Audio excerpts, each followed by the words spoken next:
Here not long ago, a little boy was going to Sunday school down in our city, and to a very prominent church. చాలా కాలం క్రితం ఒక చిన్న పిల్లవాడు మా నగరంలోని ఆదివార పాఠశాలకు మరియు చాలా ప్రముఖ సంఘానికి వెళ్తుండేవాడు. And he heard so much about God, so he said to his mother, he said, "Mother, I want to ask you something." She said, "Could anybody see God?" He said, "He's so great, I'd like to know if somebody could see him." Why, she said, "Sonny, ask your Sunday school teacher." మరియు దేవుని గురించి అతడు చాలా విన్నాడు. మరియు అతను, అమ్మా, నేను నిన్ను ఒకటి అడగాలనుకుంటున్నాను, దేవుణ్ణి ఎవరైనా చూడగలరా? అతడు ఇలా అన్నాడు, అతను చాలా గొప్పవాడు మరియు ఎవరైనా ఆయన్ను చూడగలరా అని నేను తెలుసుకోవాలనుకుంటున్నాను. అందుకు ఆమె, సన్నీ, మీ ఆదివారం పాఠశాల ఉపాధ్యాయుడిని అడగమని ఆమె అన్నది. So they asked the Sunday school teacher and she said, "Well, I don't know." Said, "You better ask the pastor." కాబట్టి ఆ చిన్నపిల్లవాడు ఆదివారం పాఠశాల ఉపాధ్యాయుడిని అడిగారు. మరియు ఆమె, సరే, నాకు తెలియదు, మీరు మీ పాస్టర్ని అడగండి అని అన్నది. So the pastor was coming home with him for lunch, and he said, "Pastor, I want to ask you a question." Said, "Can anyone see God?" Oh, he said, "No, of course not." Why, he said, "No man can see God." కాబట్టి pastor గారు మధ్యాహ్నం భోజనానికి వారితో పాటు ఇంటికి వెళ్తున్నాడు. మరియు అతను, పాస్టర్, నేను నిన్ను ఒక ప్రశ్న అడగాలనుకుంటున్నాను, దేవుణ్ణి ఎవరైనా చూడగలరా? ఓ, అతడు చెప్పాడు, వాస్తవానికి దేవుణ్ణి ఎవరూ చూడలేరు అని ఆయన అన్నారు. Said, "No one can see him." Well, the little fellow was disappointed. And he used to stay down on the river. We lived near the Ohio River, and he used to go with an old fisherman up the river, a piece towards the 6 Mile Island, fishing all the time. ఎవరూ ఆయన్ను చూడలేరు అని అన్నాడు. మంచిది. ఆ చిన్నపిల్లవాడు నిరాశ చెందాడు. మరియు అతను నది ఒడ్డునకు వెళ్ళేవాడు. మేము ఓహియో నది దగ్గర నివసిస్తుండేవారం. మరియు అతడు ఒక పాత మత్స్యకారునితో నదిలోకి వెళ్ళేవాడు. 6 మైళ్ళ దూరంలో ఒక చిన్న ద్వీపం దగ్గర అన్ని సమయాలలో చేపలు పట్టేవారు. And one day after a big rain along this time of year, he was coming pulling down through the waters, and any boatman knows how the music is. After the rain is over and the little bitty waves on the water and let your oars clip across it as you're pulling your boat. It was clipping along like that.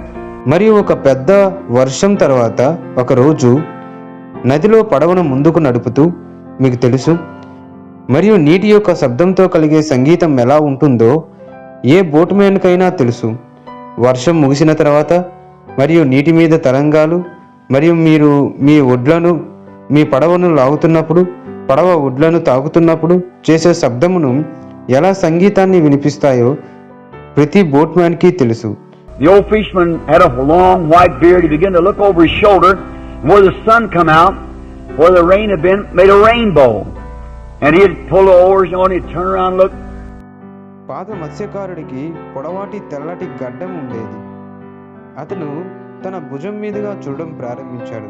మరియు సూర్యుడు ఎక్కడి నుండి బయటకు వస్తున్నాడో, వర్షం ద్వారా ఇంద్రధనుస్సు ఎక్కడ ఏర్పడిందో అటువైపునకు పడవను నెడుతున్నాడు. And he'd pull the oars on, he'd turn around and look. The little fellow noticed tears dripping off his white beard as it dropped down. He'd pull a little farther, he'd look back. మీకు తెలుసా, మరియు అతడు వెనుకకు తిరిగాడు. ఆ చిన్నపిల్లవాడు అతడి తెల్లటి గడ్డం నుండి కన్నీళ్లు కారడం గమనించాడు. అది క్రిందకి కారుతుంది. అతను కొంచెం దూరం ఇంకా నెట్టాలి. The little boy he's sitting in the bow of the boat, so he run up towards the stern of the boat. He said, "Sir, I'm going to ask you a question. If my mother can't answer, my Sunday school teacher or my pastor." అతను మళ్ళీ వెనుకకు చూశాడు. ఆ చిన్న పిల్లవాడు అతను పడవ యొక్క విల్లులో అమర్చాడు. అందువలన అతను పడవ యొక్క ముందుకు వైపునకు పరిగెత్తాడు. అతడు ఇలా అన్నాడు, "అయ్యా, నేను మిమ్మల్ని ఒక ప్రశ్న అడగాలని అనుకుంటున్నాను. అది నా తల్లి సమాధానం చెప్పలేని ప్రశ్న, నా ఆదివార పాఠశాల ఉపాధ్యాయుడు మరియు నా pastor చెప్పలేనిది." He said, "God is so great." Said, "Can anyone see him?"